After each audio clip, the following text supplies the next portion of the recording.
السلام عليكم ورحمة الله وبركاته. إن الحمد لله نحمده ونستعينه ونؤمن به ونتوكل عليه ونعوذ بالله من شرور أنفسنا ومن سيئات أعمالنا. من يهده الله فلا مضل له ومن يضلل فلا هادي له. أشهد أن لا إله إلا الله وحده لا شريك له وأشهد أن محمدا عبده ورسوله. اللهم صل على محمد وعلى آل محمد كما صليت على إبراهيم وعلى آل إبراهيم وبارك على محمد وعلى آل محمد كما باركت على إبراهيم وعلى آل إبراهيم إنك حميد مجيد. يا أيها الذين آمنوا اتقوا الله حق تقاته ولا تموتن إلا وأنتم مسلمون.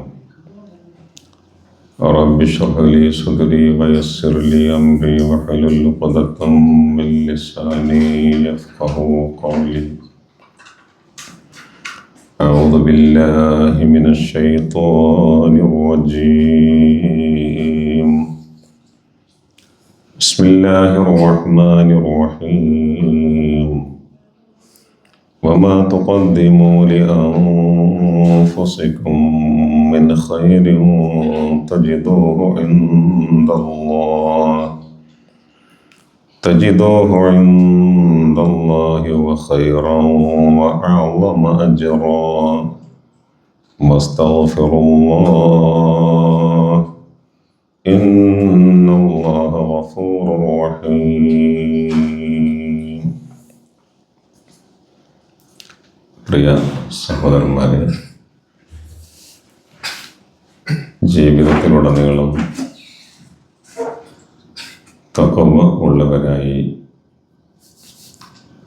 നാം മാറേണ്ടതുണ്ട് എന്ന് തുടക്കത്തിൽ തന്നെ സ്വന്തത്തെയും നിങ്ങളെയും ഓർമ്മപ്പെടുത്തുകയാണ്. അള്ളാഹു നമ്മയെല്ലാം അവനിഷ്ടപ്പെടുന്ന മുത്തഖീങ്ങളിൽ ഉൾപ്പെടുത്തുമാറാവട്ടെ. ഞാനിവിടെ ഓതിവെച്ച ആയത്ത് സൂറത്ത് മുസമ്മിലിലെ 20-ാമത്തെ ആയത്തിൻ്റെ അവസാന ഭാഗമാണ്. അതിൻ്റെ അർത്ഥം പറഞ്ഞുകൊണ്ട് ഇൻഷാ അല്ലാഹ് ഈ ഒരു നസീഹത്ത് നമുക്ക് തുടങ്ങാവുന്നതാണ്. അല്ലാഹു പറയുന്ന കാര്യം ഇതാണ്: വമാ തുഖദ്ദിമൂ ലിഅൻഫുസികും മിൻ ഖൈറിൻ. നിങ്ങൾക്ക് വേണ്ടി ചെയ്യുന്ന, മുൻകൂട്ടി ചെയ്യുന്ന ഏതൊരു നന്മയും, നിങ്ങൾക്ക് വേണ്ടി മുൻകൂട്ടി ചെയ്യുന്ന ഏതൊരു നന്മയും, ഏതൊരു നല്ല കാര്യം, തജിദൂഹു ഇൻദല്ലാഹ്, അല്ലാഹുവിങ്കൽ നിങ്ങൾക്കത് കണ്ടെത്താൻ കഴിയും. തീർച്ചയായും മരണത്തിന് ശേഷം നാം പരലോകത്ത് അല്ലാഹുവിൻ്റെ മുമ്പിൽ നിൽക്കുന്ന ഒരു സന്ദർഭത്തിൽ ജീവിതകാലത്ത് നാം ചെയ്ത ഏതൊരു നന്മയും അത് നാം കാണാതെ പോകില്ല. അതോടൊപ്പം തന്നെ മനസ്സിലാക്കേണ്ടത് ഹുവ ഖൈറൻ, അതാണ് ഏറ്റവും ഉത്തമമായതും ഗുണകരമായിട്ടുള്ളത്. കഴിയുന്ന സമയത്ത്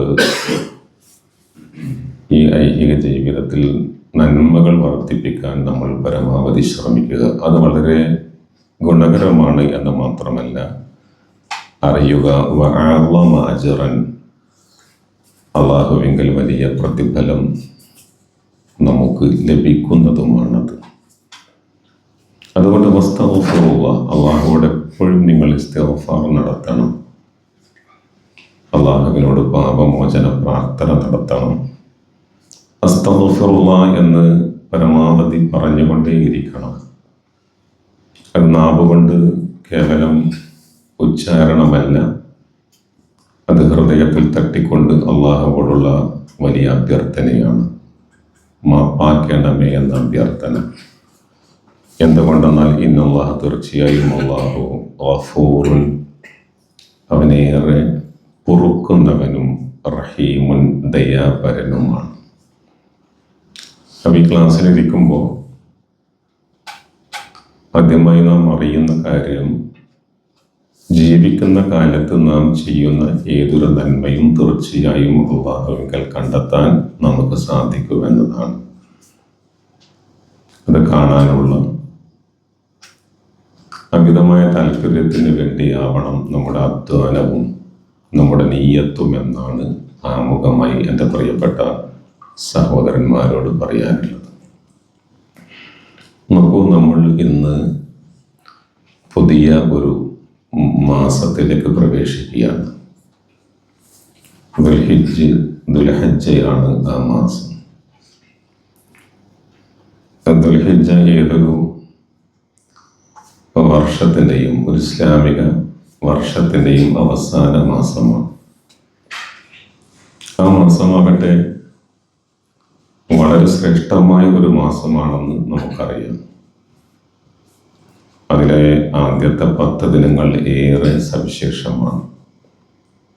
റമദാൻ മാസം കഴിയുമ്പോൾ റമദാൻ നമ്മിൽ നിന്ന് വിട്ടുപിരിയുന്നു എന്നൊരു തോന്നൽ നമുക്കുണ്ടാകുമ്പോൾ നമുക്ക് വലിയ ഒരു നിരാശയുണ്ടാകും. അതെന്തുകൊണ്ടാണ്? പുണ്യങ്ങളുടെ പൂക്കാലമായ, ആരാധനകളുടെ വസന്തമായ വിശുദ്ധ റമദാൻ പോവുകയാണല്ലോ. ഇനി ഒരു വർഷം കഴിയണമല്ലോ അതുപോലെയുള്ളൊരു മാസത്തെ അനുഭവിക്കാൻ എന്ന ആ ഒരു ചിന്തയാണ് യഥാർത്ഥത്തിൽ നമ്മിൽ നിരാശയും ദുഃഖവും സങ്കടവും ഒക്കെ ഉണ്ടാക്കുന്നത്. പക്ഷെ ആ സന്ദർഭത്തിൽ നാം ഓർക്കാതെ പോകുന്ന ഒന്നാണ് ദുൽഹജ്ജ് മാസത്തിലെ ആദ്യത്തെ 10 ദിവസങ്ങളെ സംബന്ധിച്ച്. എന്ന് പറഞ്ഞാൽ ഒരു റമദാൻ വരെ നാം കാത്തിരിക്കേണ്ടതില്ല.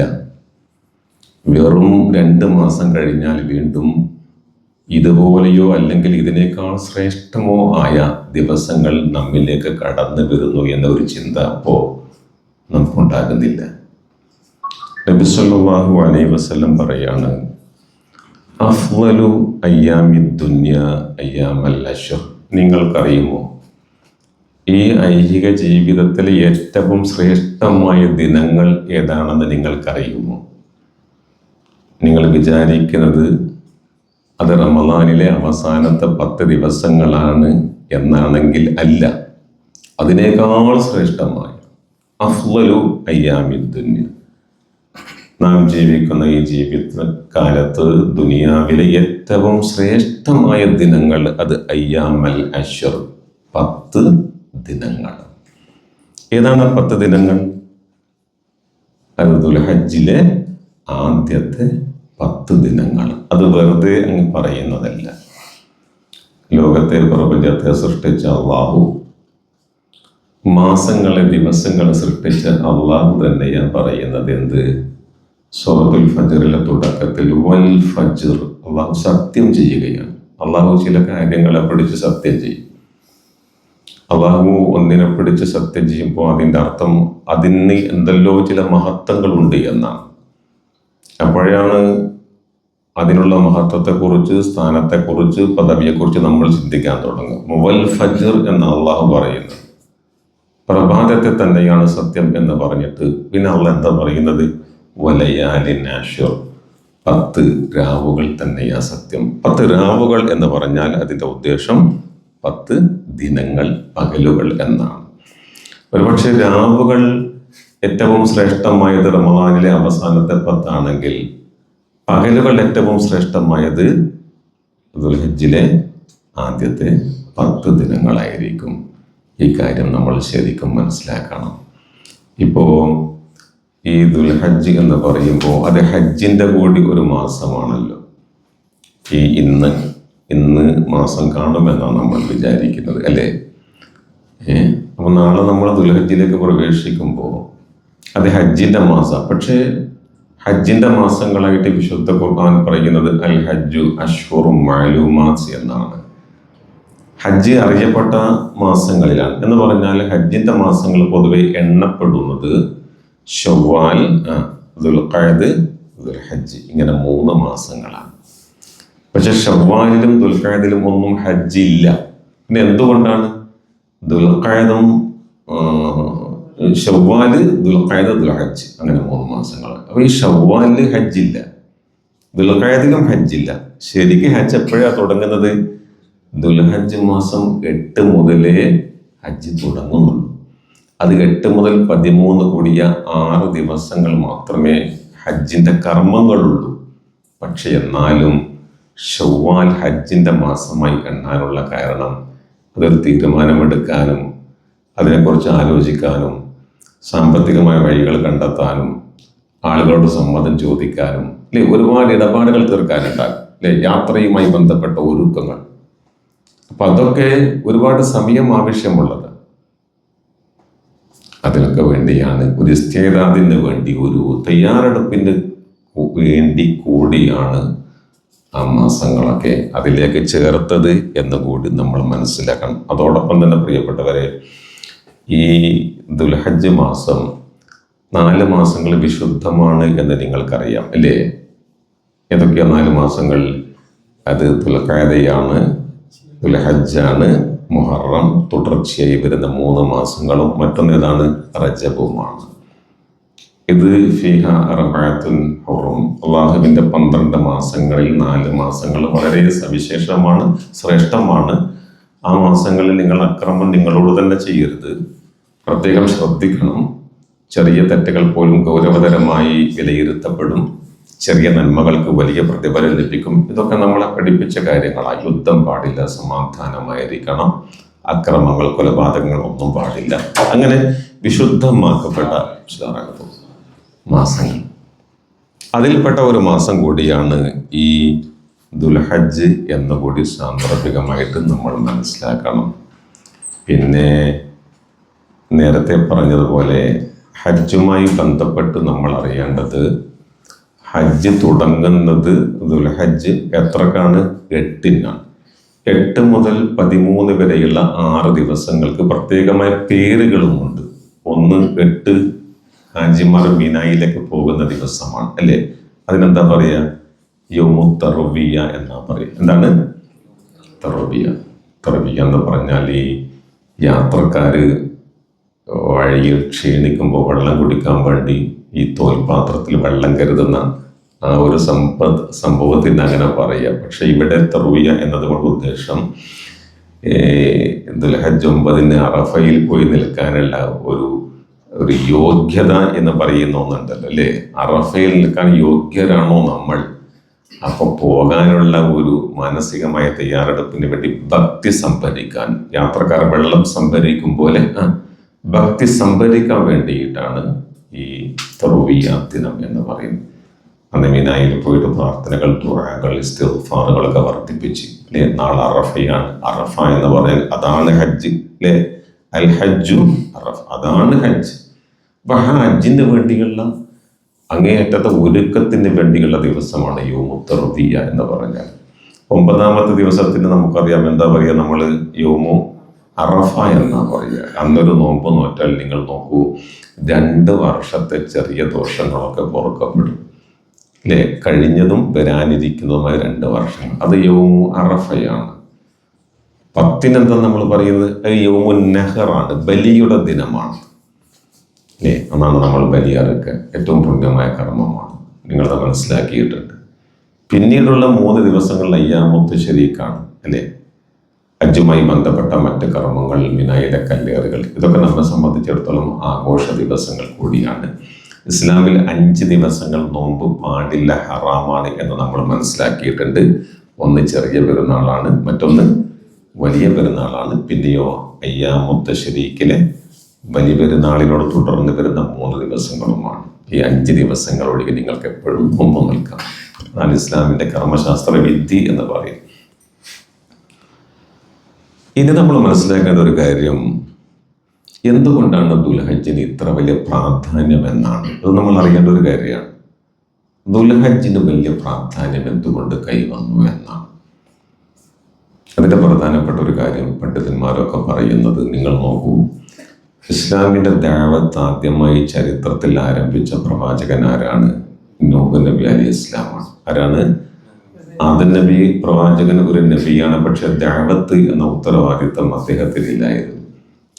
അദ്ദേഹത്തിൻ്റെ ഭാര്യ, മക്കൾ, ആ കുടുംബത്തിൽ ഒതുങ്ങിയ ചില നിർദ്ദേശങ്ങളും ചില നസീഹത്തുകളും ഒക്കെ ഉണ്ടായിരുന്നു. ഒരു വലിയൊരു സമൂഹമായിട്ട് ലോക ചരിത്രത്തിൽ ജനങ്ങൾ വരുന്നത് നൂഹ് നബി അലൈഹി ഇസ്ലാമിൻ്റെ കാലത്താണ്. അന്ന് മുതലാണ് ശരിക്കും ശിർക്കിൻ്റെ തുടക്കവും. അവിടെ ആരംഭിച്ചതാണ് ഇസ്ലാമിൻ്റെ ഈ ദഅവത്ത് എന്ന് പറഞ്ഞത്. നിങ്ങൾക്കറിയാമല്ലോ, ഒരു 950 വർഷക്കാലം അദ്ദേഹം ആ ദഅവത്ത് നടത്തി. വളരെ ശുഷ്കമായിട്ട് ചെറിയൊരു ന്യൂനപക്ഷത്തെ അദ്ദേഹത്തിന് കിട്ടിയുള്ളൂ. പക്ഷെ അന്ന് ആരംഭിച്ച ആ ഒരു ദഅവത്ത്, ആ ഒരു ഇസ്ലാം, അതിൻ്റെ ഒരു സമ്പൂർണത കൈവന്ന ദിനം ഏതാണെന്നറിയുമോ? അത് ദുൽഹജ്ജ് മാസമാണ്. എപ്പോഴാ? നബി സല്ലല്ലാഹു അലൈഹി വസല്ലം അവസാനത്തെ ഹജ്ജ് നിർവഹിക്കുമ്പോൾ ഒരു വെള്ളിയാഴ്ചയാണത്. ആ വെള്ളിയാഴ്ച അറഫയിൽ ആയിരങ്ങളെ അഭിസംബോധന ചെയ്യുന്ന ആ ഘട്ടത്തിലാണ് വിശുദ്ധ ഖുർആനിലെ സൂറത്തുൽ മാഇദയിലെ 3-ാമത്തെ സൂക്തമായ നിങ്ങൾക്കൊക്കെ അറിയാമെന്ന് എന്ത്? അൽയൗമ അക്മൽതു ലക്കും ദീനക്കും വഅസ്മംതു അലൈക്കും നിഅമതി വറദീതു ലക്കുമുൽ ഇസ്ലാമ ദീന എന്ന ആ വിശുദ്ധ വാക്യം അവതരിക്കുന്നത്. എന്താണ് പറയുന്നത്? അല്യൗം, ഇന്നാണ്. ഇന്ന് എന്ന് പറഞ്ഞാൽ ഈദുൽ ഹജ്ജ് 9 അല്ലേ, മക്കയിൽ വെച്ച് നബി സല്ലല്ലാഹു അലൈഹി വസല്ലം അറഫാത്തിൽ നിൽക്കുമ്പോഴാണ്, ആയിരക്കണക്കിന് സ്വഹാബത്തിനെ അഭിമുഖീകരിക്കുമ്പോഴാണ് പ്രഖ്യാപനം നടത്തുന്നത്. ഇന്നാണ് എന്ത്? അക്മൽതു ലക്കും ദീനക്കും, നിങ്ങളുടെ ദീനെ നിങ്ങൾക്ക് നാം പൂർത്തിയാക്കി. എന്നാ തുടങ്ങിയത്? നൂഹ് നബി അലൈഹി സ്വലാം തുടങ്ങി വെച്ച ദൗത്യമാണ്. അതിൻ്റെ ഏറ്റവും വിജയകരമായ പൂർത്തീകരണമാണ് ഈദുൽ ഹജ്ജ് 9 അറഫയിൽ സംഭവിക്കുന്നത്. എന്ന് മാത്രമല്ല, അൽയൗമ അക്മൽതു ലക്കും ദീനക്കും വഅസ്മംതു അലൈക്കും നിഅമതി, എൻ്റെ നിഅമത്തിനെ നിങ്ങൾക്ക്, റിസാലത്ത് എന്ന നിഅമത്തിനെ നിങ്ങൾക്ക് ഞാൻ പൂർത്തീകരിച്ചു തരികയും ചെയ്തിരിക്കുന്നു. വറദീതു ലക്കുമുൽ ഇസ്ലാമ ദീന, ഈ ദീനെ നിങ്ങൾക്ക് മതമായി ഞാൻ തൃപ്തിപ്പെട്ടിരിക്കുന്നു എന്ന് അള്ളാഹുവിൻ്റെ ആ പ്രഖ്യാപനം വന്ന ഒരു ദിവസവും ഈദുൽ ഹജ്ജ് 9-നാണ്. അത് വലിയൊരു മഹത്വമാണ്. അതുകൊണ്ട് തന്നെ ദുൽഹജ്ജ് 9-ന് വലിയ മഹത്വമുണ്ട്. മുസ്ലിങ്ങൾക്കിടയിൽ മാത്രമല്ല, ഇതര മതവിഭാഗങ്ങൾ കൂടി അങ്ങനെ അതിനെ കാണുന്നത്.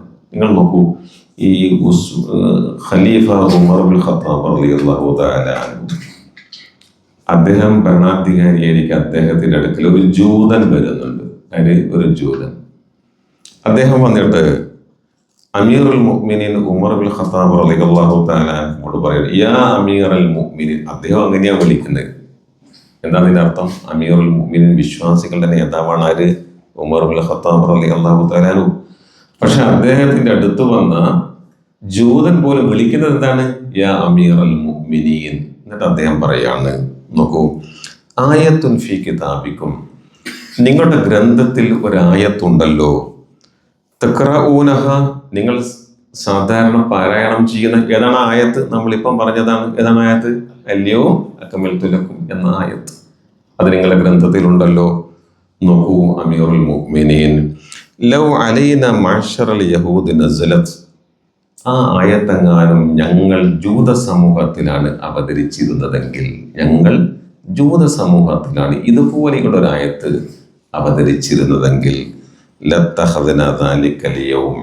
ശരിക്കും പറയട്ടെ, ഞങ്ങൾ ആ ദിനത്തെ ഒരു പെരുന്നാളാക്കുമായിരുന്നു എന്നാണ് ആര് പറയുന്നത്? അജൂതം പറയും. അത്ര മികടും. ഇതുപോലെയുള്ള ഒരു ആയത്ത് ഞങ്ങൾ ജൂതരിലാണ് അള്ളാഹു അവതരിപ്പിക്കുന്നതെങ്കിൽ ആ ദിവസം ഞങ്ങൾ ഒരു പെരുന്നാൾ ഈദാക്കി ആഘോഷ ദിനമാക്കി മാറ്റുമായിരുന്നു എന്ന് പറയും. കാരണം അത്രമേൽ ശ്രേഷ്ഠമാണ്, അത്രമേൽ അർത്ഥപൂർണമാണ്, അത്രമേൽ ആദരവ് പ്രകടിപ്പിക്കുന്നതാണ്, അത്രമേൽ വലിയ ഒരു സന്ദേശമാണ് ആ ആയത്തിലൂടെ ആ ജൂതൻ പോലും മനസ്സിലാക്കിയത് എന്ന് നമ്മൾ അറിയുക. ഇത് ചെറിയൊരു കാര്യമൊന്നുമല്ല. ഇസ്ലാമിന്റെ പൂർത്തീകരണം സംഭവിക്കുന്നത് ഒരു ദുൽഹജ്ജിലെ 9-ാമത്തെ അറഫാ ദിനത്തിലാണ്. അദ്ദേഹം അങ്ങനെ പറഞ്ഞപ്പോ ഉമർ ഇബ്നുൽ ഖത്താബ് റളിയല്ലാഹു തആല അൻഹു അദ്ദേഹം ചോദിക്കുകയാണ്, എങ്കിൽ പറയൂ, അയ്യോ ആയ, ഏതാണ് ആ ആയത്ത് എന്ന് ചോദിച്ചു. അദ്ദേഹം പറഞ്ഞു, അത് അല്യൗമ അക്മൽതു ലക്കും ദീനക്കും വഅത്മംതു അലൈക്കും നിഅമതി വറളീതു ലക്കുമുൽ ഇസ്ലാമ ദീന എന്ന സൂറത്തുൽ മാഇദയിലെ 3-ാമത്തെ ആയത്താണ്. ആ സന്ദർഭത്തിലാണ് ഖാല ഉമർ ഇബ്നുൽ ഖത്താബ് റളിയല്ലാഹു തആല അൻഹു ഖദ് അറഫ്നാ ദാലികൽ യൗം, തീർച്ചയായും ആ ദിനം ഞങ്ങൾക്കറിയാം, ഞങ്ങളത് ശരിക്കും ഓർത്തു വെച്ചിട്ടുണ്ട്, ഞങ്ങളത് അറിഞ്ഞുകൊണ്ട് തന്നെ ജീവിക്കുന്നത്. വൽ മക്കാന അല്ലദീ നസലത് ഫീഹി അലൻ നബി സ്വല്ലല്ലാഹു അലൈഹി വസല്ലം, ദിവസം മാത്രമല്ല, ഏതാണ് ഇടം, എവിടെ വെച്ചിട്ടാണ് അള്ളാഹുവിൻ്റെ ദൂതന്റെ മേൽ ആ സൂറത്ത് ആയത്ത് അവതരിച്ചത് എന്നും ഞങ്ങൾക്കറിയാം. ഞാൻ പറയട്ടെ, വഹുവ ഖായിമുൻ ബി അറഫ യൗമ ജുമുഅത്തിൻ, ഒരു വെള്ളിയാഴ്ച അറഫ ദിനത്തിൽ നബി സല്ലല്ലാഹു അലൈഹി വസല്ലം അറഫയിൽ നിൽക്കുമ്പോഴാണ് അത് അവതരിച്ചത് എന്ന് അദ്ദേഹം പെട്ടെന്ന് പറഞ്ഞപ്പോൾ ഞങ്ങൾക്കും അത് ആഘോഷമാണ്, ഞങ്ങൾക്കും അത് വളരെ മഹത്വരമാണ് എന്ന ആ പ്രതിധ്വനി അദ്ദേഹത്തിൻ്റെ വാക്കിൽ നിന്ന് ജൂതന് മനസ്സിലാക്കാൻ സാധിച്ചു എന്നാണ് ഇതിലൂടെ നമ്മൾക്ക് മനസ്സിലാക്കാൻ കഴിയുന്നത്. അത്രമേൽ ശ്രേഷ്ഠമാണ് അദ്ദേഹം എന്ന് പറഞ്ഞാൽ അല്ലാഹു അവൻ്റെ അടിമകളായ മുഅ്മിനീങ്ങളെ കുറിച്ച് ഇത്രമേൽ അഭിമാനിക്കുന്ന, മേനി പറയുന്ന ഒരു ദിനം വേറെയില്ല എന്ന. അള്ളാഹു 7-ാം ആകാശത്തുനിന്ന് സമാഉ ദുനിയ എന്ന് പറയുന്ന ഭൂമിക്ക് തൊട്ട് മീതെയുള്ള ആകാശത്തിലേക്ക് ഇറങ്ങി വന്ന്, അല്ലെങ്കിൽ അതിനേക്കാൾ കുറച്ചുകൂടി താഴേക്ക് വന്നിട്ട് അറഫയിലേക്ക് ഒരു നോട്ടം നോക്കും. എന്താണ് കാഴ്ചയിലെ അറഫ, എന്താ കാഴ്ച? ചരിത്രത്തിൽ കോടാനുകോടി മനുഷ്യന്മാരുടെ കണ്ണീര് കൊണ്ട് നനഞ്ഞ മണ്ണ എവിടെയുള്ളത്? എവിടെയുള്ളത്? അറഫയിലുള്ളത്. അവിടെ കരയാത്ത മനുഷ്യന്മാരുണ്ട്. ഹജ്ജിന് പോയിട്ട് ഏതെങ്കിലും ഒരു വ്യക്തി അറഫയിൽ കരയാതെ തിരിച്ചു വന്നിട്ടുണ്ടോ? അറഫയിൽ കരച്ചിൽ വന്നിട്ടില്ലെങ്കിൽ അവൻ്റെ ഹജ്ജ് സ്വീകരിക്കപ്പെടുമോ? അവൻ്റെ ഈമാനിനെ കുറിച്ച് നമ്മൾ സംശയിക്കണ്ടേ? ഒരുപക്ഷെ ഇത്രമേൽ ജലം കണ്ണീർ ഒഴുകിയ ഒരു ഭൂമിക ലോകത്തെവിടെയാണ് ഉണ്ടാവുക? അല്ലേ? ജട പിടിച്ച പൊടി പുരണ്ട ശരീരവുമായിട്ട് മനുഷ്യന്മാർ. ഒരൊറ്റ ലക്ഷ്യമേ ഉള്ളൂ. എന്താണത്? അള്ളാഹുവിൻ്റെ മുമ്പിൽ നിൽക്കുക. എവിടെ? അറഫയിൽ. അത് ഏതുപോലെയാ? അത് മഹ്ശറയിൽ നിൽക്കുന്നതിൻ്റെ സമാനമാണ്. മഹ്ശറയുടെ ഒരു ചെറിയ രൂപമാണ് അറഫ എന്ന് പറഞ്ഞാൽ. ഒരൊറ്റ വ്യത്യാസമേ ഉള്ളൂ, അറഫയിൽ നിന്ന് ഒരു തിരിച്ചു വരവുണ്ട് ആയുസ്സുണ്ടെങ്കിൽ. പക്ഷേ മഹ്ശറയിൽ നിന്ന് തിരിച്ചു വരവില്ല എന്ന് മാത്രമേ ഉള്ളൂ. ആ കഫം പോട്ടൊക്കെ സമാനമായ വസ്ത്രം ധരിച്ചിട്ട് കണ്ണീരൊലിപ്പിച്ച് മറ്റ് താല്പര്യങ്ങളൊന്നുമില്ലാതെ, അല്ലേ, പൊടി പിടിച്ച ശരീരം ജടകട്ടിയ മുടിയുമായി 10,000 ലക്ഷങ്ങൾ സംഗമിക്കുന്ന അറഫയിലേക്ക് നോക്കി അള്ളാഹു അഭിമാനം കൊള്ളുന്ന ഒരു രംഗമുണ്ട്. ആരുടെ മുമ്പിലാണെന്ന് നിങ്ങൾക്കറിയോ? ഭൂമിയിലുള്ളവരെ നോക്കി ആകാശത്തുള്ളവരുടെ മുമ്പിൽ വെച്ച അഭിമാനം. അതാരാ? മലക്കുകൾ. അതിനൊരു കാരണമുണ്ട്. എന്താ കാരണം? എന്തിന്റെ മലക്കുകളെ സൃഷ്ടിക്കുന്നു എന്ന് ചോദ്യം ചെയ്ത, ക്ഷമിക്കണം, എന്തിന്റെ മനുഷ്യരെ സൃഷ്ടിക്കണം എന്ന് ചോദിച്ചവരാവാം, അല്ലേ? ആരാധനക്ക് ഞങ്ങളില്ലേ, വാഴ്ത്താൻ ഞങ്ങളില്ലേ, പിന്നെ എന്തിന് കലാപം ഉണ്ടാക്കുന്ന, രക്തം ചീന്തുന്ന ഒരു സമൂഹത്തെ ഇവിടെ സൃഷ്ടിക്കണം എന്ന് ചോദിച്ച ആ ചോദ്യത്തിനുള്ള മറുപടി കൂടിയാണ് എന്ത്? അർഫയിലെ ആ പരന്നു കിടക്കുന്ന മനുഷ്യ സാഗരം എന്ന് പറയുന്നത്. അള്ളാഹു വലിയ അഭിമാനം കൊള്ളുന്ന ഒരു ദിവസമാണ്. അതുകൊണ്ട് പ്രിയപ്പെട്ടവരെ, നമ്മൾ ഇതൊക്കെ ഉൾക്കൊണ്ട് വേണം ഈ ദുൽഹജ്ജിലേക്ക് പ്രവേശിക്കേണ്ടത് എന്നാണ്. അപ്പം ഞാൻ പറഞ്ഞു വരുന്നത് ഇതാണ്. ദുൽഹജ്ജിലേക്ക് പ്രവേശിക്കുമ്പോൾ നമ്മിലേക്ക് വരാൻ പോകുന്നത് അതിലെ ആദ്യത്തെ 10 ദിനങ്ങളാണ്. നമുക്കറിയാമല്ലോ, നമ്മൾ റമദാൻ വരുമ്പോൾ റമദാനിൻ്റെ 1-ാമത്തെ രാവ് നമുക്കുള്ളൊരു താല്പര്യം ഉണ്ടല്ലോ, അല്ലേ? ഇന്ന് തറാവി മിസ്സായിക്കൂടെ, ഇന്ന് തന്നെ ഓതി തുടങ്ങണം. ആ ഫസ്റ്റ് ഡേ ഫസ്റ്റ് നൈറ്റൊക്കെ നിങ്ങൾ ഓതുന്ന അത്രയും പിന്നെ അങ്ങോട്ട് ഓതുക, അത്രയും നല്ല ഉഷാറായിരിക്കും ഓത്തിനൊക്കെ, അല്ലേ? എന്തായിരിക്കും അന്നത്തെ ഒരു താല്പര്യം? സപ്പെടുത്ത് വെച്ചിട്ടില്ലേ, ഒരു 1-1.5 ക്ഷമിക്കണം, ഒരു ജുസൂഖ് തീർന്നേക്കും. കാരണം തുടക്കത്തില്ലേ നല്ലൊരു ആവേശം ഉണ്ടാവും. ഇന്നത്തെ ക്ലാസ് ഉണ്ടല്ലോ, അഫ്ളലുൽ ഇൽമി ഇൽമുൽ ഹാൽ എന്നാണ്. ഏറ്റവും വലിയ ഇൽമ് സാന്ദർഭികമായ വിജ്ഞാനമാണെന്ന് നമ്മൾ നാളെ ദുൽഹജ്ജിലേക്ക് പ്രവേശിക്കുമ്പോൾ ഇന്നത്തെ ഈ ക്ലാസ് പറയുന്നത് ആദ്യത്തെ 10 ദിനങ്ങൾ ഫലപ്രദമായി നമ്മൾ പ്രയോജനപ്പെടുത്തണം എന്നാണ്. എന്തുകൊണ്ടെന്നാൽ അതിന്റെ മറുപടി ഇതാണ്. നബി സല്ലല്ലാഹു അലൈഹി വസല്ലം പറഞ്ഞ ഒരു ഹദീസ് ഇബ്നു അബ്ബാസ് റളിയല്ലാഹു തആല അൻഹുമായിൽ നിന്ന് ഇമാം ബുഖാരിയും അബൂദാവൂദും ഉദ്ധരിച്ച ഒരു ഹദീസ് നിങ്ങൾക്കറിയുന്നത് വീണ്ടും പറയുകയാണ്. അത് പറഞ്ഞുകൊണ്ടേ ഇരിക്കേണ്ടുന്ന ഒന്നാണ്, വീണ്ടും വീണ്ടും പറയേണ്ട ഒരു ഹദീസാണ്. എന്താണത്? ഇതാണത്. മാ മിൻ അയ്യാമിൻ അൽ അമലു സ്വാലിഹു ഫീഹാ അഹബ്ബു ഇലല്ലാഹി മിൻ ഹാദിഹി അൽ അയ്യാം യഅനി അയ്യാമൽ അശ്ർ. നോക്കൂ, നാളെ ദുൽഹജ്ജ് തുടങ്ങുമ്പോൾ ഇന്ന് നമ്മൾ മനസ്സിലാക്കേണ്ട പ്രധാനപ്പെട്ട കാര്യം, മാമിൻ അയ്യാമിൻ, ഒരു ദിവസവും ഇല്ല, ദിവസങ്ങളേ ഇല്ല. എന്ത്? അൽ അമലു സ്വാലിഹു ഫീഹാ അഹബ്ബു ഇലല്ലാഹ്, സൽക്കർമ്മങ്ങൾ അല്ലാഹുവിന് ഏറ്റവും ഇഷ്ടപ്പെട്ടതായ ദിവസങ്ങളെ ഇല്ല. എന്തിനേക്കാൾ? മിൻ ഹാദിഹി അൽ അയ്യാം, മിൻ ഹാദിഹി, ഈ ദിനങ്ങളെ. ഏത് ദിനങ്ങൾ? യാനി അയ്യാമൽ അശ്ർ, ഈ 10 ദിനങ്ങളെക്കാൾ സൽക്കർമ്മങ്ങൾ. സൽക്കർമ്മങ്ങൾ എന്ന് പറയുമ്പോൾ പ്രിയപ്പെട്ടവരെ, ഒരു പ്രത്യേകമായ അമലിനെ അവിടെ എടുത്ത് പറയുന്നില്ല. നാം നമസ്കരിക്കാറുണ്ട്, നാം നോമ്പ് നോക്കാറുണ്ട്, ദിക്ർ ചൊല്ലാറുണ്ട്, സ്വതക്ക ചെയ്യാറുണ്ട്, അല്ലേ? ഒരുപാട് ആരാധനകൾ. അത് പ്രത്യേകമായി ഒന്ന് പറഞ്ഞിട്ടല്ല, നന്മയാണ് എന്ന് തോന്നുന്നത്, അല്ലേ? നമ്മൾ നേരത്തെ പറഞ്ഞല്ലോ, നന്മയാണ് എന്ന് തോന്നുന്ന ഏതൊരു സൽക്കർമ്മം, അത് ഈ 10 ദിനങ്ങൾ ചെയ്യുക എന്നതാണ് അല്ലാഹു സുബ്ഹാനഹു വ തആലക്ക് ഏറ്റവും ഇഷ്ടപ്പെട്ട കാര്യം. അപ്പോ അങ്ങനെ പറഞ്ഞപ്പോ നിങ്ങൾ നോക്കൂ, വേറെ ദിനങ്ങളേ ഇല്ല എന്നല്ല പറയില്ലേ? സൽക്കർമ്മങ്ങൾ അള്ളാഹുവിന് ഈ ദിനങ്ങളെക്കാൾ, ഈ ദിനങ്ങളിൽ ചെയ്യുന്നതിനേക്കാൾ ഇഷ്ടപ്പെട്ട വേറെ ദിനങ്ങളേ ഇല്ല എന്ന് പറയുമ്പോൾ അതിൻ്റെ ഒരു ക്ലാരിറ്റി വരുത്തമല്ലോ എന്ന് മുന്നിൽ ഇരിക്കുന്ന സ്വഹാബത്തിന് തോന്നുന്നു. ആണോ? അങ്ങനെയാണോ? അപ്പോ ഇത് ഭയങ്കരമാണല്ലോ, അല്ലേ? ഇതിനേക്കാൾ അള്ളാഹുവിന് ഇഷ്ടമുള്ള വേറെ ദിവസങ്ങളിലേ ഇല്ല എന്ന് പറയുമ്പോൾ അപ്പൊ അവർ ചോദിച്ചു, യാ റസൂലല്ലാഹ് വലൽ ജിഹാദു ഫീ സബീലില്ലാഹ്, അള്ളാഹുവിന്റെ മാർഗത്തിലുള്ള ജിഹാദും അതിനേക്കാൾ ശ്രേഷ്ഠമല്ലേ എന്നാ ചോദിക്കുന്നത്. അതെന്ത് ത്യാഗം ആവശ്യമുള്ളതാണ് അള്ളാഹുവിന്റെ മാർഗത്തിലുള്ള ജിഹാദ്. അതിനും ഇതിന്റെ സ്ഥാനം, ഇതിന്റെ മഹത്വം ഇല്ലേ എന്ന് ചോദിക്കുമ്പോൾ എന്താ റസൂലിന്റെ മറുപടി? സ്വല്ലല്ലാഹു അലൈഹി വസല്ലം വലൽ ജിഹാദു ഫീ സബീലില്ലാഹ്, ജിഹാദിനും ഇല്ല എന്നാ മറുപടി. ജിഹാദിന് പോകുന്നതിനേക്കാളും മഹത്വരമാണ് ഈ 10 ദിനങ്ങളിൽ നിങ്ങൾ സൽക്കർമ്മങ്ങൾ വർദ്ധിപ്പിക്കുക. എന്നിട്ട് നബി സല്ലല്ലാഹു അലൈഹി വസല്ലം ഒരു കാര്യം ഇങ്ങനെ പറഞ്ഞു, ഒരാൾ ഒഴികെ. അതാരാണത്? ഇല്ലാ റജുലുൻ ഖറജ ബിനഫ്സിഹി വമാലിഹി, ഒരു മനുഷ്യൻ അദ്ദേഹം തൻ്റെ ശരീരവും സമ്പത്തുമായിട്ട് പോവുകയാണ്. എവിടത്തേക്കാണ് പോകുന്നത്? ജിഹാദിനാണ് പോകുന്നത്. പക്ഷേ ഫലം യർജഅ മിൻ ദാലിക ബിശൈ, പക്ഷേ അതിൽ നിന്ന് ഒന്നുമായി അവൻ തിരിച്ചു വന്നില്ല.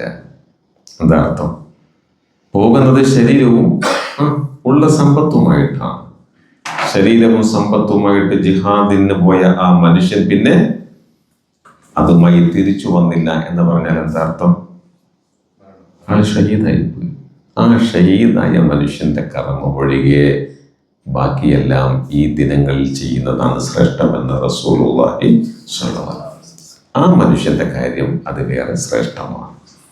ഇനി മരിക്കാതെ അദ്ദേഹം തിരിച്ചു വരികയാണെങ്കിൽ അതിനേക്കാളും ശ്രേഷ്ഠത ഈ കർമ്മങ്ങളിൽ ചെയ്യുന്ന നമ്മുടെ നമസ്കാരം, നമ്മുടെ നോമ്പ്, ഖുർആൻ പാരായണം. നമ്മൾ സാധാരണ നിസ്കരിക്കുന്നുണ്ടല്ലോ, ഒന്ന് ആത്മാർത്ഥതയോടുകൂടി നിസ്കരിക്കുക. നമ്മളെല്ലാവരും കൃത്യമായി പള്ളിയിൽ എത്തണമെന്ന് ആഗ്രഹിക്കും, പക്ഷെ ചിലപ്പോൾ ജമാഅത്തിന് എത്തിയേ പറ്റൂ എന്ന ഒരു ബോധ്യം, ഒരു എന്താ പറയാ, ഒരു ഉറച്ച മനസ്സ് നമുക്കുണ്ടാവണം. നമ്മൾ സദക്ക എപ്പോഴും ചെയ്യാറുണ്ട്, പക്ഷെ ഒരു അല്പം ഒന്ന് കൂട്ടിക്കൊടുത്തു നോക്കും. നമ്മൾ തക്ബീർ തഹ്ലീലിലെ രാവിലെയും വൈകുന്നേരവും ഒരുപാട് തക്ബീറുകൾ നമ്മൾ ചൊല്ലുന്നുണ്ട്, ദിക്റുകൾ ചൊല്ലുന്നുണ്ട്. അതൊക്കെ ഒന്ന് കൂട്ട്, ഒന്ന് ആത്മാർത്ഥമായിട്ടാവട്ടെ, അങ്ങനെയൊക്കെ മതി.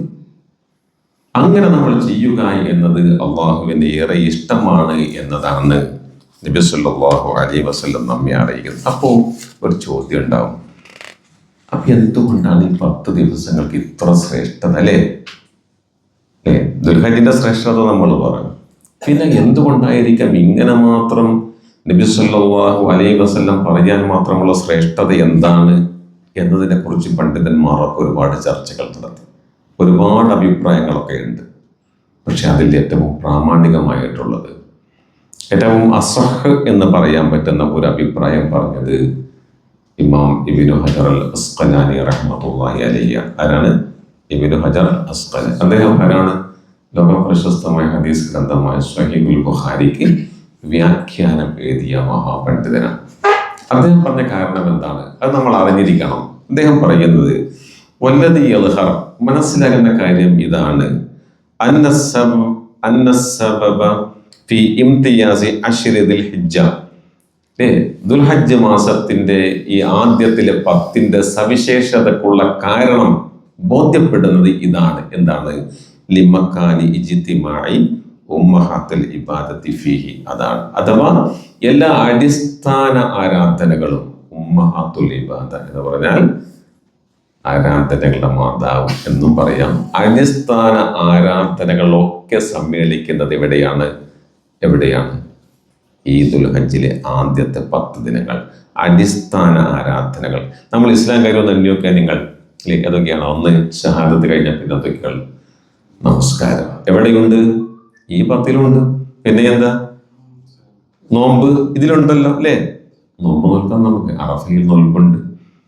ഇനി നിങ്ങൾക്ക് 1 മുതൽ 9 വരെ നോമ്പ് നോൽക്കുന്നെങ്കിൽ അത് അമലു സ്വാലിഹാത്തിൽപ്പെടും, നല്ല കർമ്മമാണ്, ആവുമെങ്കിൽ നോക്കാം. ഇനി അതല്ല, അതിന് തിങ്കളാഴ്ച വ്യാഴാഴ്ച സുന്നത്ത് നോമ്പ് നോൽക്കാൻ വളരെ ശ്രേഷ്ഠമായ സന്ദർഭമാണ്. നോമ്പ് അതിലുണ്ട്. പിന്നെ എന്താണ്? സ്വതക സക്കാത്തുണ്ട് ഇല്ലേ? അതുണ്ട്, ഇഷ്ടംപോലെ കൊടുക്കാം നമുക്ക്. പിന്നെ മറ്റൊരു മാസത്തിലും സന്ദർഭത്തിലും ഇല്ലാത്ത ഹജ്ജ് എന്ന് പറയുന്ന കർമ്മം കൂടി ഇവിടെ വന്നു ചേരുന്നു.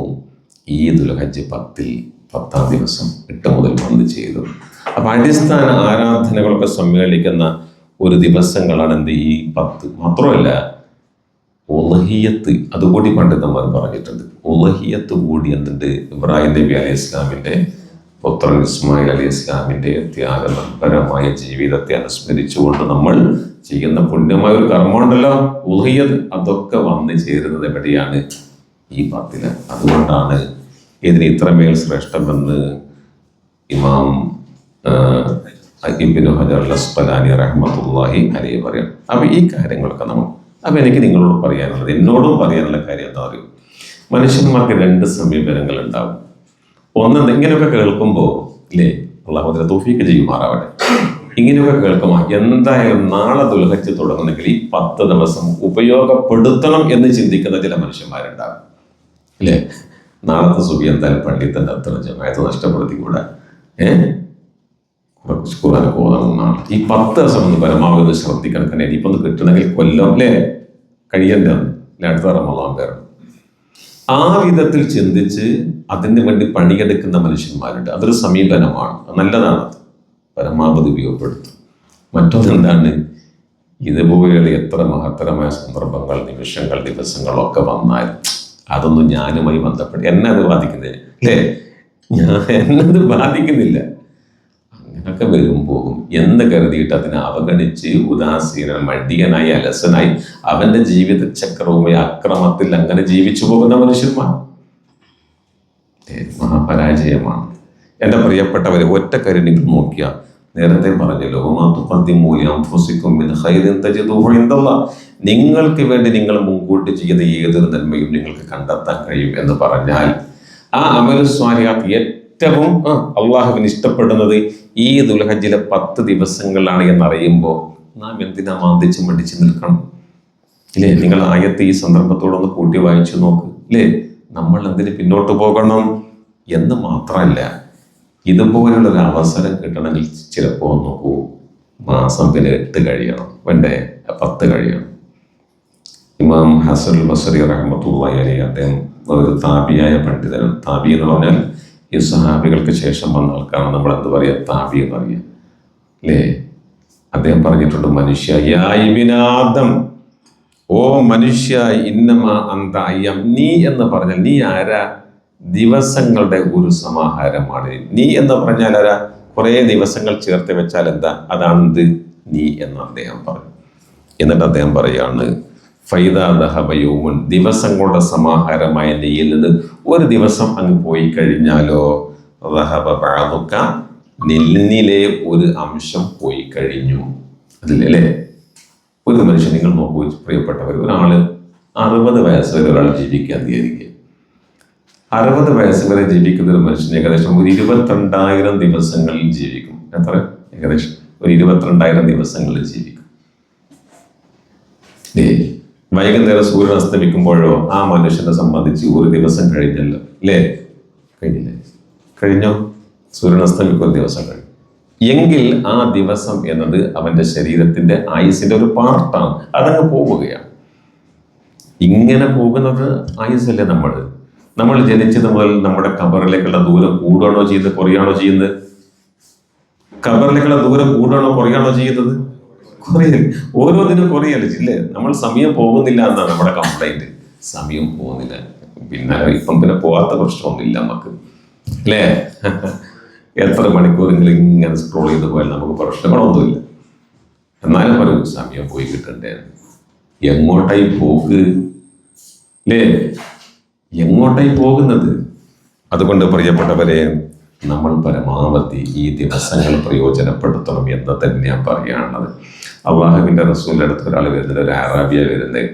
അദ്ദേഹം ചോദിക്കുന്ന ചോദ്യം ഇതാണ്, യാ റസൂൽ അല്ലാഹ്, അള്ളാഹുവിൻ്റെ ദൂതരെ, മൻ ഖൈറുൻ നാസ്, അല്ലെ, ജനങ്ങളിൽ ഏറ്റവും നല്ലവനാരാണ് എന്ന് ചോദിക്കാൻ. നമ്മുടെ കൂട്ടത്തിൽ ആരാ നല്ലത്?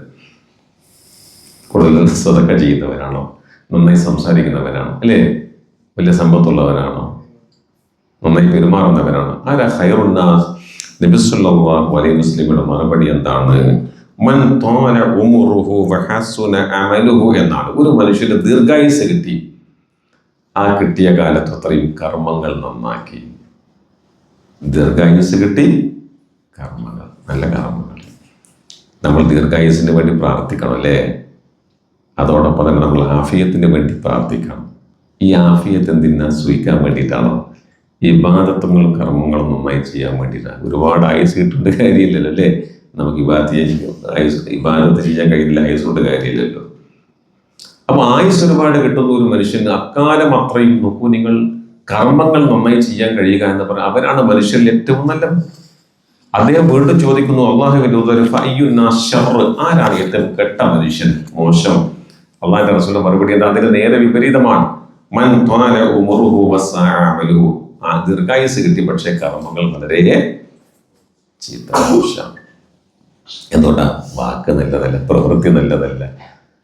ആയിഷ റളിയല്ലാഹു തആല അൻഹയോട് നബി സല്ലല്ലാഹു അലൈഹി വസല്ലം പറയുന്നുണ്ട്, നോക്കൂ ആയിഷ, നീ അറിയോ അള്ളാഹുവിങ്കൽ ഏറ്റവും മോശം മനുഷ്യൻ ആരാണെന്ന് നിനക്കറിയാമോ എന്ന് ചോദിക്കുന്നത്, അല്ലേ? നാളെ ഖിയാമത്തിൽ പദവി കൊണ്ട് അള്ളാഹുവിങ്കൽ ഏറ്റവും മോശം, ഇന്ന ശർറൻ നാസി മൻസിലതൻ ഇൻദല്ലാഹി യൗമൽ ഖിയാമ, ആരാണത്?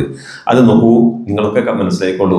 മൻ തറക്കഹുൻ നാസ്, ജനങ്ങൾ ഒഴിവാക്കിയ ഒരു മനുഷ്യനാണ്. ജനങ്ങൾക്ക് അവനെ വേണ്ട, അവനോട് ജനങ്ങൾക്ക് യാതൊരു അടുപ്പവും ബന്ധുവില്ല. എന്തുകൊണ്ടാണെന്നറിയോ? അവന്റെ സ്വഭാവവും നാവും ഭയന്ന്. മനസ്സിലായില്ലേ? സ്വഭാവവും നാവും, നാവിന്റെ പ്രധാനം, അല്ലേ? ഒരു വൃത്തികെട്ട നാവാണ്, പറഞ്ഞാൽ പിന്നെ അടുത്തൊക്കെ പറ്റില്ല, എന്നാൽ പിന്നെ ഓനായിട്ട് ബന്ധം വേണ്ട എന്ന് കരുതി മാറിപ്പോകുന്ന മനുഷ്യന്മാരുണ്ടെങ്കിൽ ആ മനുഷ്യർ ഭയപ്പെടുന്ന വ്യക്തി ആരാണ്? അവനാണ് പരലോകത്തെ ഏറ്റവും മോശപ്പെട്ട മനുഷ്യൻ എന്ന് കൂടി റസൂലുള്ളാഹി.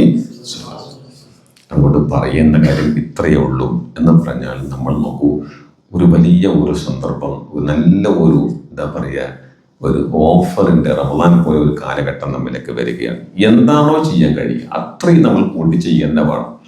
എന്തുകൊണ്ട് ഈ ക്ലാസ്സിൽ നിന്ന് വന്നിരിക്കുന്നത്? ഈ ക്ലാസ്സിന് വന്നിട്ട് ഇന്ന് നമ്മൾ കേൾക്കുന്ന കാര്യം എന്താണ്? റമദാൻ പോലെ ഒരു വസന്തം, അല്ലേ? ദുൽഹിജ്ജ എന്ന വസന്തം, അല്ലേ? ധന്യമായ 10 രാവുകൾ നമ്മിലേക്ക് വരുന്നു. ആ രാവുകൾ നമുക്ക് എന്ത് ചെയ്യാൻ പറ്റും? അത് എത്രത്തോളം നമ്മുടെ ആഖിറത്തിന് വേണ്ടി പ്രയോജനപ്പെടുത്താൻ സാധിക്കും എന്നതിനെ കുറിച്ച് തന്നെയാണ് നമ്മൾ ചിന്തിക്കേണ്ടത്. അല്ലാഹുവിന്റെ റസൂൽ പറയും, ഫഅക്സിറു ഫീഹിന്ന തഹ്ലീൽ, നിങ്ങൾ ലാ ഇലാഹ ഇല്ലല്ലാഹ് കുറെ അങ്ങ് വർദ്ധിപ്പിച്ച്. എന്തായാലും കുഴപ്പം? ഇത് തഹ്ലീൽ എന്ന് പറയുന്നത് ലാ ഇലാഹ ഇല്ലല്ലാഹ് വർദ്ധിപ്പിക്കുന്നു. നിങ്ങൾ സാധാരണ ചെയ്യുന്ന അല്പം ഒന്ന് കൂട്ടിയേക്കും. അതുപോലെ തന്നെ വത്തക്ബീർ അല്ലാഹു അക്ബർ പറഞ്ഞേക്കൂ കൂടുതലായിട്ട്. വത്തഹ്മീദ് അൽഹംദുലില്ലാഹ് വർദ്ധിപ്പിക്കൂ. സ്വഹാബികൾ അബൂ ഹുറൈറ റളിയല്ലാഹു തആല അൻഹു, ഇബ്നു ഉമർ റളിയല്ലാഹു തആല അൻഹു തുടങ്ങിയവരൊക്കെ ഈ സമയായി കഴിഞ്ഞാൽ തക്ബീർ ഇങ്ങനെ കൂട്ടി വർദ്ധിപ്പിക്കും. അവർ ഈ മാർക്കറ്റുകൾ അങ്ങാടികളൊക്കെ പോയിട്ട് അല്ലാഹു അക്ബർ അല്ലാഹു അക്ബർ അല്ലേ, അല്ലാഹു അക്ബർ കബീറ വൽഹംദുലില്ലാഹി കസീറ അങ്ങനെ പറയും. ആൾക്കാരൊക്കെ അത് കേൾക്കുന്നവരൊക്കെ ചൊല്ലാൻ തുടങ്ങും. അങ്ങനെ നന്മകൾ വർദ്ധിപ്പിച്ചുകൊണ്ടേയിരിക്കുക എന്നതാണ്. എന്തുകൊണ്ടെന്നാൽ പ്രിയപ്പെട്ടവരെ, ഈ ഇത്തരം നന്മകൾ നമ്മൾ അത് നിസ്സാരമായിട്ട് നമ്മളതിനെ കണ്ടുകൂടാ. നിസ്സാരമായിക്കോട്ടെ, ഏതൊരു ചെറിയ നന്മയും നമ്മൾ നേരത്തെ പറഞ്ഞത് ദാലിക ഖൈറുൽ വഅഅലം അജ്ർ, ഈ വാക്കുകൾ നിങ്ങളുടെ മനസ്സിലുണ്ടാകണം. നിങ്ങൾ ചെറുതാണെന്ന് ഒരു പക്ഷേ തോന്നിയേക്കാം, പക്ഷെ അല്ലാഹുവെങ്കിൽ അത് വളരെ പ്രതിഫലമുള്ളതാണ് എന്ന കാര്യം നമ്മൾ മറന്നു പോകരുത്. നമ്മൾ ഇന്നും ഖുർആൻ ക്ലാസ് എടുത്തപ്പോൾ നമ്മൾ പറഞ്ഞിട്ടുണ്ട്, കഴിഞ്ഞ ആഴ്ച നമ്മൾ പഠിച്ചതല്ലേ, മനുഷ്യൻ ചിന്തിക്കുന്ന ഒരു സമയം എപ്പോഴാണെന്ന് നിങ്ങൾ എപ്പോഴാണ് മനുഷ്യൻ ചിന്തിക്കുക? വജീഅ യൗമൈദിൻ ബിജഹന്നം അല്ലേ, മശ്ശറയിൽ നിൽക്കുമ്പോൾ 70,000 മലക്കുകൾ ഒരു കണ്ണിയിൽ പിടിക്കുക. നരകത്തിന്റെ 70,000 കടിഞ്ഞാനുള്ള നരകത്തിൽ ഓരോന്നിലും 70,000 മലക്കുകൾ പിടിച്ചിട്ട് മനുഷ്യരായ നമ്മളൊക്കെ നിൽക്കുന്ന മുമ്പിലേക്ക് മശ്ശറയിലേക്ക് നരകം വലിച്ചു കൊണ്ടുവരുന്ന ഒരു സമയമുണ്ട്. മനസ്സിലായില്ലേ? ഏത് മനുഷ്യനും നരകം കണ്ടിട്ടേ സ്വർഗത്തിൽ പോകും. സ്വർഗത്തിൽ പോകുന്നവരാണെങ്കിലും അത് കണ്ടിരിക്കും, എല്ലാവരും കണ്ടിരിക്കും. അപ്പോഴാണിത് അപ്പോഴേ ചിന്തിക്കും, ഈ പറയുന്ന ഞാനോ എൻ്റെ ജീവിതത്തിൽ ഇതുണ്ടാവില്ല, ഇത് നിങ്ങളോട് പറഞ്ഞ ഇതെൻ്റെ പരിപാടി, എൻ്റെ ജീവിതത്തിൽ ഇതില്ല, കേൾക്കുന്നവരുടെ ജീവിതത്തിലില്ല. നിങ്ങളെ കാര്യമില്ല കേട്ടോ പറയുന്നത്. അധികം പേരുടെ ഇല്ല, ഇതിലൂടെ കേൾക്കുന്നു, ഇതിലൂടെ പോകുന്നു എന്ന് മാത്രം. നമ്മൾ നിസ്സാരമായി കൂടാ. ഇത് പറയാത്തൊരു മനുഷ്യനുണ്ടാവില്ല. എന്താണ് അത്? അല്ലാഹുവേ അല്ലേ, ഈ ഒരു ജീവിതത്തിന് വേണ്ടി വല്ലതും മുൻകൂട്ടി ഞാൻ ചെയ്തു വെച്ചിരുന്നെങ്കിൽ എത്ര നന്നായിരുന്നേനെ എന്ന് ചോദിച്ചു പോകുന്ന ഒരു നിമിഷം നബി സല്ലല്ലാഹു അലൈഹി വസല്ലം പറയുന്നുണ്ട് കേട്ടോ. എന്താണെന്നറിയോ? നാളെ മശ്ശറിൽ ഒരു രംഗത്തെ കുറിച്ച് ബുഖാരി മുസ്ലിമിന്റെ ഒരു ഹദീസ് നിങ്ങൾക്ക് ഞാൻ പരിചയപ്പെടുത്തുകയാണ്. എന്താണത്? മാ മിൻകും മിൻ അഹദിൻ, നാളെ മശ്ശറിൽ ഒരൊറ്റ മനുഷ്യനുണ്ടാവില്ല. എങ്ങനെ? ഇല്ലാ സയുകല്ലിമുഹുല്ലാഹ്, അള്ളാഹു സംസാരിക്കാത്ത, അള്ളാഹ് അവനുമായി സംസാരിക്കാത്ത ഒരു മനുഷ്യൻ എവിടെ ഉണ്ടാവില്ല? നേരിട്ടാട്ടോ. എങ്ങനെ? അള്ളാഹ് നേരിട്ട്. ലൈസ ബൈനഹു വ ബൈനഹു തുർജുമാൻ, അവർക്ക് മധ്യേ ഒരു ദ്വിഭാഷിയില്ല, ഒരു ട്രാൻസ്ലേറ്റർ ഇല്ല, ഒരു ഇടയാളനില്ല. നോക്കണേ, ബുഖാരി മുസ്ലിമിന്റെ ഹദീസ്. നേരിട്ടാ സംസാരം. മൻസൂറിനോട് അള്ളാഹു നേരിട്ട് സംസാരിക്കുക. ലൈസ ബൈനഹു വ ബൈനഹു തുർജുമാൻ, ഒരു ട്രാൻസ്ലേറ്റർ, ദ്വിഭാഷിയില്ല, ഇടയാളനില്ല. ഇങ്ങനെ സംസാരിക്കുമ്പോൾ മനുഷ്യൻ പേടിച്ചിട്ട് ഫയൻദുറു അയ്മന മിൻഹു ഫലാ യറാ ഇല്ലാ മാ ഖദ്ദം, ആ മനുഷ്യൻ പെട്ടെന്ന് വലത്തോട്ട് നോക്കുമ്പോൾ അവൻ ചെയ്ത ഏതാനും നല്ല കാര്യങ്ങൾ വലത് ഭാഗത്തുണ്ടാകും. വയൻദുറു അശ്അമ മിൻഹു ഫലാ യറാ ഇല്ലാ മാ ഖദ്ദം, പിന്നെ ഇടത്തോട്ടാണ് നോക്കുക, അവൻ ചെയ്ത അത്രയും തിന്മകൾ ഇടത് ഭാഗത്തുണ്ടാവും. പേടിച്ച് നിൽക്കുകയാണ്. ആ സമയത്ത് മനുഷ്യന് വയൻദുറു തിൽഖാ വജ്ഹിഹി ഫലാ യറാ ഇല്ലാ നാറ തിൽഖാ വജ്ഹിഹി, അപ്പൊ മുന്നോട്ടാണ് നോക്കുക.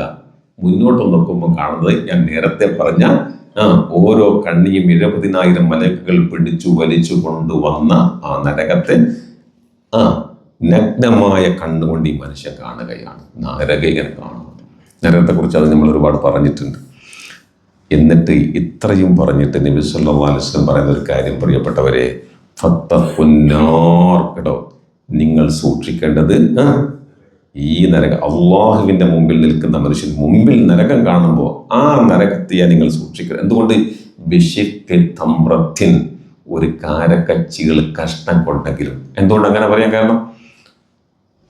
കാരക്ക കണ്ടും തിന്നും ജീവിക്കുന്ന ഒരു സമൂഹത്തോടെ റസൂൽ സംസാരിക്കുന്നത്. അവരുടെ ജീവിതത്തിൽ കാരക്ക വളരെ പ്രധാനമായി ഈത്തപ്പഴം എന്താ അവരുടെ മുമ്പിലുള്ളത്.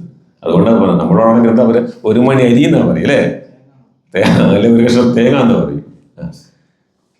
കാരക്കയും ഈത്തപ്പഴം കണ്ട് ജീവിക്കുന്ന ഒരു സമൂഹത്തോട് പറയാ, നിങ്ങളുടെ കയ്യിലുള്ള ഒരു ചീള് നിങ്ങൾ മാറ്റി വെച്ചിട്ട് നിങ്ങൾ ആ നരകത്തിൽ നിന്ന് നിങ്ങളെ രക്ഷിച്ചെടുക്കൂ എന്ന് പറയുകയാണ്. എന്നിട്ട് ഇങ്ങനെ കൂടി പറഞ്ഞു നബി സല്ലല്ലാഹു അലൈഹി വസല്ലം, ഫമല്ലം യജിദ്, പോട്ടെ, നിങ്ങളുടെ കയ്യിൽ ഒരു ചീള് കാരക്കയില്ലെങ്കിൽ ഫബി കലിമത്തിൻ ത്വയ്യിബ, ഒരു നല്ല വാക്ക് പറയൂ. മധുരമുള്ള ഒരു വാക്ക് മതി, പുഞ്ചിരിച്ചു കൊണ്ടുള്ള ഒരു വാക്ക് മതി അല്ലേ. അവന് ഒരു പ്രശ്നം ഉണ്ടാവില്ല. ഖൗലുൻ മഅറൂഫുൻ ഖൈറും മിൻ സ്വദഖ. അത് സ്വദഖയേക്കാൾ അത്യുത്തമമാണ്, നല്ലൊരു വാക്കില്ലേ സാരില്ല, അള്ളാഹു നിങ്ങളെ കാര്യം സമാധാനത്തില എന്ന് പറഞ്ഞെങ്കിലും അദ്ദേഹത്തെ വിട്ടേക്കോ നിങ്ങൾ എന്ന് നബി സല്ലല്ലാഹു അലൈഹി വസല്ലം പറയുന്ന ഒരു ഘട്ടം. അതുകൊണ്ട് എൻ്റെ പ്രിയപ്പെട്ട സഹോദരന്മാരോട് പറയാനുള്ളത്, നോക്കൂ, ഒരുപാട് ചെറിയ കാര്യങ്ങൾ ചെയ്ത് വലിയ പ്രതിഫലം നേടാൻ പറ്റുന്ന ഒരു ഇടമാണ് മഹ്ശറ എന്നത്. അവിടെ നമ്മളത് കാണുമ്പോഴേ അത് ബോധ്യപ്പെടും. അവിടെ വെച്ച് ആലോചിച്ചാൽ അള്ളാഹ് ചോദിക്കുന്ന ഒരു ചോദ്യം അന്നാലഹു ദിക്ർ. ഇപ്പം ആലോചിച്ചിട്ട് എന്തൊക്കെ കാര്യം അല്ലേ? ഇവിടുത്തെ ആലോചനകൾ എന്താ, എങ്ങനെ സാധിക്കും ഇതിൻ്റെ ഉദ്ദേശം എന്ന് പറയുന്നത്. അതുകൊണ്ട് പ്രിയപ്പെട്ടവർ, ഞാൻ നീട്ടുന്നില്ല, പറയാനുള്ള കാര്യം ഇത് മാത്രമാണ്. ഈ ദിവസങ്ങളെ നമ്മൾ പരമാവധി പ്രയോജനപ്പെടും. നമുക്ക് ഹജ്ജ് എന്ന് പറഞ്ഞാൽ, നോക്കൂ, നമ്മൾ ഹജ്ജിൻ്റെ പോയിട്ടുള്ളവരുടെ ഹജ്ജ് അള്ളാഹു സ്വീകരിക്കുമാറാവട്ടെ. ജീവിതത്തിൽ ഇതുവരെ ചെയ്യാൻ ഭാഗ്യം കിട്ടാത്തവർക്ക്, സാധിക്കാത്തവർക്ക് അള്ളാഹു അനുഗ്രഹിക്കും തീർച്ചയായും ഇൻഷാ അല്ലാഹ്. അത് എളുപ്പത്തിൽ ഏറെ താമസിക്കാതെ പ്രായമാകുന്നതിനും ആഫിയത്തോടെ ചെയ്യേണ്ട ഒരു കർമ്മം കേട്ടോ. പലരും വിചാരിക്കുന്നത് ഏതാണ്ട് വയസ്സായി പിന്നെ മറ്റു പരിപാടിയൊക്കെ നിർത്തിവെച്ചാൽ പിന്നെ ഹജ്ജിന് പോയി കഴിയാൻ പിന്നെ നന്നായിട്ട് മരിക്കുന്ന, അങ്ങനെയല്ല. ഏറെ ആഫിയത്തോടു കൂടി ചെയ്യേണ്ടത് ഒരു കർമ്മമാണെന്ത്? അത് ബോഡിലി, നമ്മുടെ ശരീരത്തിൻ്റെ ആരോഗ്യമാണ് അവിടെ. എങ്ങനെയാണ് കർമ്മങ്ങൾ മധുരതരമാകുള്ളൂ. അപ്പോൾ അത് നേരത്തെ ചെയ്യാൻ അള്ളാഹു തൗഫീഖ് ചെയ്യുമാറാവട്ടെ. നമ്മയെല്ലാം അള്ളാഹു തൗഫീഖ് നൽകി അനുഗ്രഹിക്കുമാറാവട്ടെ. പക്ഷെ നിങ്ങൾ നോക്കൂ, ജീവിതത്തിൽ ഒരു തവണയേ ഹജ്ജുള്ളൂ അല്ലേ? ഒരിക്കൽ നിങ്ങൾ മക്കത്ത് പോയിട്ടുണ്ടെങ്കിൽ ആ കഅബ വീണ്ടും വീണ്ടും നിങ്ങൾ അങ്ങോട്ട് ഇങ്ങനെ ആകർഷിച്ചു കൊണ്ടേയിരിക്കും ഇല്ലേ? പോകണം നമുക്ക് തോന്നും. പക്ഷെ എല്ലാവർക്കും എപ്പോൾ പോകാൻ കഴിയില്ല. ചിലർക്ക് ഒരു വർഷത്തിലൊരിക്കൽ പോകാൻ പറ്റിയെന്ന് വരും. പക്ഷേ പോകാൻ പറ്റാത്തവർക്കും അല്ലേ, അല്ലെങ്കിൽ ഒരിക്കൽ പോയി നിർത്തിയവർക്കും എല്ലാവർക്കും ആശ്വാസം നൽകുന്ന ഒരു വാക്ക് പ്രവാചക തിരുമേനി നമ്മെ പഠിപ്പിച്ചിട്ടുണ്ട്. അതങ്ങ് പറഞ്ഞാൽ നമ്മുടെ ക്ലാസ് ഏറെക്കുറെ പൂർണ്ണമായി എന്നാണ് വിശ്വാസം. അത് മറ്റൊന്നുമല്ല, ഈ ദുൽഹജ്ജിലെ ആദ്യത്തെ 10 ദിവസങ്ങളിലൊക്കെ നമ്മൾ പ്രവേശിക്കുമ്പോൾ നിങ്ങൾ നോക്കൂ, പ്രവാചക തിരുമേനിയുടെ വാക്ക് എന്താണെന്നറിയോ? ജഅല മൂസിമൽ അശ്ർ. ഈ 10 ദിനങ്ങളെ അള്ളാഹു ഒരു പുണ്യകാലമാക്കിയിരിക്കുന്നു. ആർക്ക്? മുഷ്തറകം ബൈന സായിരീന വൽ ഖായിദീൻ. കേട്ടോ, വീട്ടിലിരിക്കുന്നവർക്കും മക്കത്ത് പോകുന്നവർക്കും ഒരുപോലെ. നിങ്ങൾ മനസ്സിലാക്കണം കേട്ടോ. നമ്മളെവിടെയുള്ളത്? നിങ്ങൾ ആരെങ്കിലും പോകുന്നുണ്ടോ ഈ വർഷം? ഇല്ലേ, പോകുന്നില്ല. നമ്മൾ പോകുന്നില്ലെങ്കിൽ നമ്മളിവിടെ വീട്ടിലിരിക്കുന്നവർ, നമ്മൾ അവരവിടെ വീട്ടിലും ജോലിയിലും തൊഴിലും കുടുംബത്തിലും ഒക്കെ അല്ലേ. മറ്റവരോ നമ്മൾ കായിദീനുകളാണ്, മറ്റുള്ളവരോ സായി പോകുന്നവരാണ്. എന്നാൽ അള്ളാഹു നിങ്ങളാരും നിരാശപ്പെടണ്ട. ഞങ്ങൾക്ക് പോകാൻ കഴിയുന്നില്ലല്ലോ, കഅബ കാണാൻ കഴിയുന്നില്ലല്ലോ അല്ലേ? പോകാനുള്ള ആഗ്രഹവും അതിനു വേണ്ടിയുള്ള പ്രാർത്ഥന എപ്പോഴും വേണം കേട്ടോ. ലോകത്ത് എത്രയോ കോടീശ്വരന്മാരുണ്ട്. ഒരാഴ്ച ഈ ലോകത്തിന്റെ വിവിധ ഡെസ്റ്റിനേഷനുകളിലൊക്കെ യാത്ര ചെയ്ത് എത്രയോ കോടീശ്വരന്മാർ. പക്ഷേ ഒരിക്കൽ പോലും കഅബ കാണാൻ കഴിയാത്ത നിർഭാഗ്യവാന്മാർ എത്രയോ നമ്മുടെ കൂട്ടത്തിലുണ്ട്. വലിയ വലിയ മുതലാളിമാരായിരിക്കാം, ഒരുപാട് ബിസിനസ് സംരംഭങ്ങൾ അവർക്കുണ്ടായിരിക്കും. അത് പ്രത്യേകമായ ഒരു ഹൗളാണ്, ഭാഗ്യമാണ്. നമ്മൾ അതിനുവേണ്ടി പ്രാർത്ഥിച്ചുകൊണ്ടിരിക്കണം. എങ്കിലും പറയുന്നു, നമുക്ക് ഈ വർഷം പോകാൻ കഴിയുന്നില്ലെങ്കിൽ നിങ്ങൾ വിഷമിക്കേണ്ടതില്ല. അള്ളാഹു ഈ 10 ദിനങ്ങളെ പോകുന്നവർക്കും പോകാത്തവർക്കും ഒരുപോലെ പുണ്യത്തിൻ്റെതാക്കി മാറ്റിയിരിക്കുന്നു. എന്നിട്ട് അവിടുന്ന് പറയാണ്, ഫമൻ അജസ അനിൽ ഹജ്ജി ഫി ആം.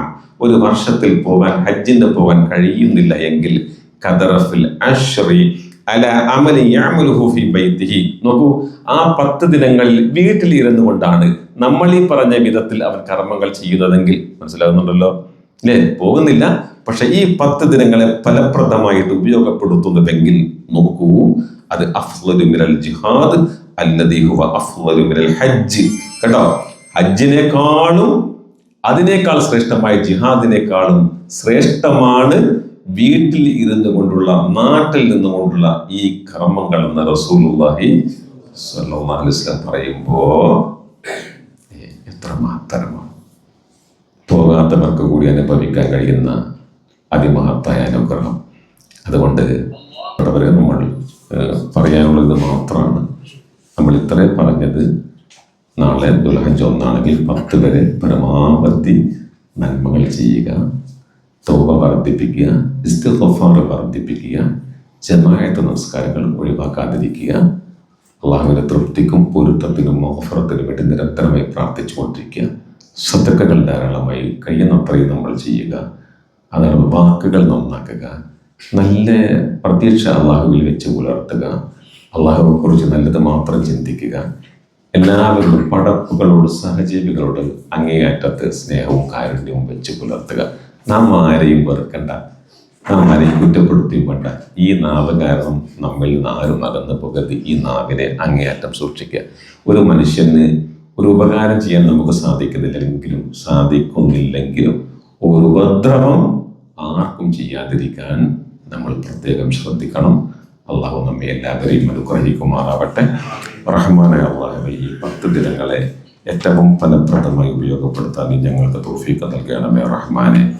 ഈ 10 ദിനങ്ങൾ ആരാധനകളിലൂടെ, നിലപാടുകളിലൂടെ, നിന്നോടുള്ള പ്രാർത്ഥനകളിലൂടെ, ഇസ്തിഗ്ഫാറിലൂടെ നാളെ പരലോകത്ത് വലിയ പുണ്യം ലഭിക്കുന്ന, സുഹൃത്തം ചെയ്ത് ഭാഗ്യം അവിടെ രക്ഷപ്പെടുന്ന മുത്തഖീങ്ങളിൽ ഞങ്ങളെല്ലാവരെയും നീ ഉൾപ്പെടുത്തണമേ റഹ്മാനെ. ഞങ്ങൾക്ക് ഇവിടെയും പരലോകത്തും സന്തോഷം നീ നൽകണമേ റഹ്മാനെ. നിന്നെ കാണാനും നിന്റെ സ്വർഗത്തിൽ ജീവിക്കാനുമുള്ള മഹാഭാഗ്യം നീ നൽകണമേ റഹ്മാനെ. അവസാനം ഹുസ്നുൽ ആഖിബത്ത് നീ നൽകണമേ റഹ്മാനെ. എളുപ്പമുള്ള ഹിസാബും ഹൗദുൽ കൗസറും അർശിൻ്റെ തണലും നൽകി ഞങ്ങളെ നീ അനുഗ്രഹിക്കണമേ റഹ്മാനെ. നരകമോചനം നൽകി സ്വർഗപ്രവേശനം ലഭിക്കുന്ന മുത്തഖീങ്ങളിൽ ഞങ്ങളെ ഉൾപ്പെടുത്തണമേ അല്ലാഹ്. പടച്ചവനെ, ഞങ്ങളിലുള്ള എല്ലാ ചെറുതും വലുതുമായ രോഗങ്ങൾ, ഞങ്ങളുമായി ബന്ധപ്പെട്ടവർക്കുള്ള രോഗങ്ങൾ നീ ശിഫിയാക്കണേ റഹ്മാനെ. ഗുരുതരമായ ക്യാൻസർ പോലെയുള്ള രോഗങ്ങൾ നിങ്ങളെ നീ കാക്കണമേ റഹ്മാനെ. പ്രിയപ്പെട്ടവരെ, എൻ്റെ സഹോദരൻ കഴിഞ്ഞ ദിവസം ഒരു സ്ട്രോക്ക് വന്ന് ചികിത്സയിലാണ്. നിങ്ങൾ അദ്ദേഹത്തിനോട് പ്രത്യേകം പ്രാർത്ഥിക്കണം. ഒരു പള്ളി ഖത്തീബും ഇമാമും ഒക്കെ ആയിട്ട് ജോലി ചെയ്യുന്ന ആളാണ്. വലത് ഭാഗത്ത് വളർന്ന് സംസാരശേഷി കുറഞ്ഞ് ഏതായാലും മെച്ചപ്പെട്ട് വരുന്നുണ്ട്. അപ്പോൾ നിങ്ങൾ പ്രത്യേകം അദ്ദേഹത്തിൻ്റെ സഹോദരനെ നിങ്ങൾ ദുആ ചെയ്യണമെന്ന് നിങ്ങളുടെ ഞാൻ വസിയ്യത്ത് ചെയ്യുകയാണ്. അള്ളാഹു അദ്ദേഹത്തിന് നിശ്ചിത നൽകണമേ റഹ്മാനെ. ഞങ്ങൾക്ക് എല്ലാവർക്കും നിശ്ചിത ആഫിയത്ത് നൽകണമേ റഹ്മാനെ. അവസാനം ഈമാനോടെ മരിപ്പിക്കണമേ റഹ്മാനെ. ربنا آتنا في الدنيا حسنة وفي الآخرة حسنة وقنا عذاب النار. وصلى الله على محمد وآله وصحبه وسلم والحمد لله رب العالمين. السلام عليكم ورحمة الله وبركاته.